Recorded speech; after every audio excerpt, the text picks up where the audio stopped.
ഇന്ത്യയിലെ ഏറ്റവും വലിയ കടൽപ്പാലമായ അടൽ സേതു പാലം 2024 ജനുവരി 12 ഉദ്ഘാടനം ചെയ്തത് നരേന്ദ്രമോദി.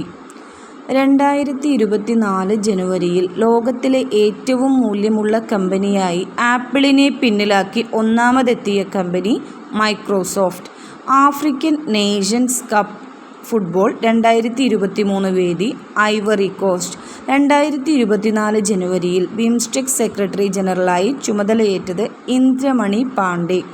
ബംഗ്ലാദേശ് പ്രധാനമന്ത്രിയായി 2024 ജനുവരിയിൽ സത്യപ്രതിജ്ഞ ചെയ്ത് അധികാരമേറ്റത് ഷെയ്ഖ് ഹസീന.